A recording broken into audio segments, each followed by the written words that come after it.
Hello there, coaching genius. You've been coaching clients and you've used all the techniques, and it seems like you're repeating the techniques that you always use, and you're wondering, I would like to have some new coaching techniques. Well, my coaching friends, I'm going to give you 12 new techniques in this video so you can use them in your coaching session. Let's get right into it. The first technique is something that if you're not using, you absolutely need this in your coaching practice, and that is to use an intake form. So many coaches I've seen would start coaching right after enrollment, and that is the biggest disservice you can do to yourself and to your clients. Please introduce an intake form. An intake form is nothing but a form or a set of questions that will help you understand where your client is at right now. If you're a health coach, maybe you want to ask about their eating practices or their eating preferences. You may want to ask about their weight, their height, and so forth. If you're a business coach, you may want to know a little bit more historical perspective about where the business was at a couple of years ago. If you're a life coach and you're focusing on a particular area of life, you may want to get some more information on that particular area. These intake forms help you have the right kind of understanding that you may need for your client. And with this understanding, your coaching becomes a lot more effective.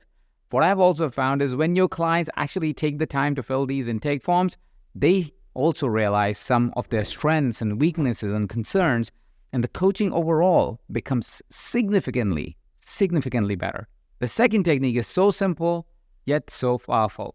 See, when we are approaching our clients, when you're working with our clients, usually they're coming from life that they've been living into a coaching container. And often they bring their anxieties, their fears, their concerns, their challenges into the coaching container. And that may sometimes help, but most of the time, it's not the right frame of mind. It's not the place where you really want to start your coaching conversation with, which is why I really encourage you to slow your client down by simply using breathing or calming techniques. You could ask your clients to simply take a couple of deep breaths in and blow a couple of deep breaths out. When they do that, their nervous system resets and they get a sense of calmness into their coaching session. So even if they were anxious, fearful, concerned, angry, whatever is the emotion that was taking over their body, and they may start responding from it, by breathing, it simply calms them down, which allows us to have an even better dialogue, an even better conversation. The third exercise is something that would be really helpful when you're setting intention with your client, when you're trying to understand what your client's real desires are. Sometimes when we ask a broad question like, what are your goals? Your clients kind of don't really know the answer, or they feel confused, they feel lost, they don't really know how to answer that question. But if you reframe that question by simply asking, think about 2 years into the future, 3 years into the future, 5 years into 10 years into the future, and let's write down how would your perfect day unfold. If you get your clients to write down their perfect day, if you get your clients to really be descriptive about their perfect day, it gives us a vision, gives them a vision of where would they really like to go without setting hard goals, without really trying to understand what those goals must look like, without having any projection of what society wants them to achieve. It's a perfect day for them, so it comes from within. And if we can get them to say that and write it down and experience it as they're sharing it, you'll find that you will have them have so much more clarity towards the life they want to build and not so much concern about what the world expects them to do. Which also brings me to the fourth tool that you want to consider, which is to set intentions and not goals with your clients. While goal setting is such a common thing, and yes, there is an idea that you could have goals, a lot of times goals create anxiety for people, especially if they haven't achieved their goals in the past. They feel like, I set goals, but I never really get them, or I've had these goals for years and I feel like I've not created enough progress towards it. So goals have kind of a baggage associated to it in most of our lives. But if you could turn those goals into intentions, we suddenly turn the narrative from what may happen in the future or may not happen in the future to something that they can do now. Intentions are more present. Intentions are something that you live by. Intentions is something that you can have right now. And because of having that intentional life, you may create any goal that you want in your life. And that is why sometimes it is helpful if you turn your client's attention from goals to intentions so they can be very present to what's happening in their life right now. And also, it really takes away all that anxiety and fear that goals may sometimes come with. The fifth tool is journaling. Have you asked your clients to simply journal? Journal every single morning, journal every single day, or journal occasionally. when you feel like you're overwhelmed with your thoughts, you're confused with all the different narratives that are going in your head, and you're unsure of what is it that your mind is really trying to tell you. Well, journaling or even mind mapping in a journal sometimes organizes your mind in a way that really starts to make sense, and all the different things that are coming at you suddenly start to come together in a neat diagram or a neat couple of pages. It's a great way to really externalize your thoughts and really make sense of those thoughts. And so journaling is a simple but a very powerful practice, especially when your client is feeling a little bit lost and confused and unsure about what is really their calling. What is it that their mind and their soul is really telling them? Number 6 is one of those powerful tools that I use very often in my coaching practice, and that is depersonalization from the event. Here's what this simply means. When your client is emotionally fired up, when they're riled up, when they feel something wrong has been done to them, what tends to happen is an event happened in their life and they made a meaning of that event and made it really personal. So now it's really emotional for them. They're getting so riled up, so angry, so emotional. They're like, ah.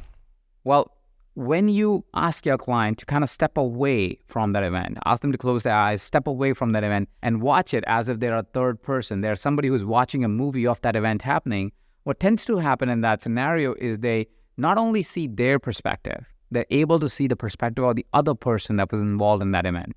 Depersonalizing themselves from the event sometimes helps them really be able to see another perspective and be able to release that emotion, that tension that event might have caused for them. This is really helpful in defining next steps once the event is being depersonalized. Once you understand the other perspective, once you're not very charged up about your emotions, but you actually understand the rationale behind what happened, it really allows for our clients to get into that rational state, that action-orientedness that really helps them move forward. The 7th tool is something that very rarely is used beyond the scope of the coach-coachee relationship, but can really be helpful. And that is self or peer accountability. See, a lot of times coaches would hold their clients accountable, and that's perfectly okay. But what's even more powerful is if your client has the motivation, they can set up a self-accountability structure. See, as a coach, you will not always be in the reality of your client. You may talk to them weekly or bi-weekly, even monthly, but the person is always with themselves. So if they set up a self-accountability structure by themselves,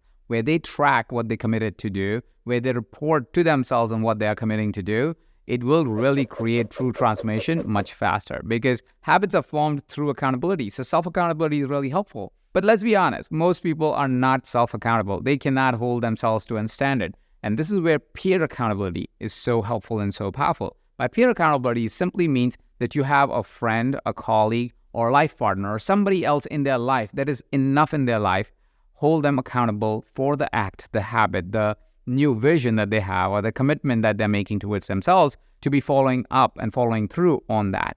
This accountability from a peer is more friendly, it's more casual, it's more present, and it is also something that most likely your client honors a lot more. See, the coach-coachee relationship, you have a financial relationship with your client, and so sometimes they may go, well, fine, whatever, I'll lose money a little bit, right? But when a friend is involved, when a kid is involved, when a loved one is involved, when a colleague is involved, now it's about reputation. It's about how the other person sees them. And that is a lot more emotional. That's a lot more personal. And because of that, you will find that peer accountability actually works better than coach accountability and very often significantly better than self-accountability. So see if you can introduce peer accountability into your coachee's life. Which brings me to the 8th tool, and this is something that is a little bit difficult to do, but it's actually really good to do, is to check in what's the environment that your client is actually living in. See, if I was to give you an example, remember when you were a kid, you always wanted to play, like you wanted to play so much, you wanted to dance so much, you wanted to run so much, you wanted to be involved in games so much that you would forget about eating. Like you would forget about snacking. You would just be so involved. I see this in my 4-year-old. He will forget about food or eating if he's playing and when he's playing. But something happens when we grow up, isn't it? We don't play that much and we always seem to be eating. And that really happens because of environment. One of the critical ways I was able to regain control of my health and live the most healthiest version of my life today is because I created a surrounding, an ecosystem around me of people that were motivated to be incredibly healthy, that they ate right, they thought about protein, that they thought about nutrition, that they moved their bodies, they consistently moved their bodies. And because of that, because of my surrounding changed. And I was hanging out more and more with people who were honoring their body, who honored their health, who understood the importance of health. Well, lo and behold, in a few weeks, in a few months, in a few years, I am the healthiest version of myself because surroundings do matter. So what is it that we can do in partnership with our clients to help them create a social structure that supports their dreams and visions? What is it that we can do or support them with so they can find the right friendships, the right colleagues, the right partner that will allow their growth to happen? The next tool is a difficult one as well, but it is something that is very powerful if implemented, and that is filter by energy. Most of our relationship just happened to us. And what we stop to notice is some of those relationships really drain us and some of them really fulfill us. Ask your clients, what are those relationships? What are the relationships where after interacting with that person, after hanging out with that person, you feel drained? And what is that person, or who's that person who after interacting with you and you interacting with them, you feel uplifted? Have more of relationships that make you feel uplifted. Have less time, energy, resources invested into relationships that make you feel drained. And as you filter by energy and you provide this filter to your coachees, you'll find that your coachees are able to create even more and better results for themselves of whatever life they want to create. Which brings me to the 10th tool, and that is gratitude and acknowledgement. See, gratitude is something that, yes, is a commonly known practice, and we must practice it, and we must practice it every day. But what is also powerful is acknowledgement of somebody else, acknowledgement of something else. When we learn to appreciate in other people, what tends to happen is you yourself feel elevated.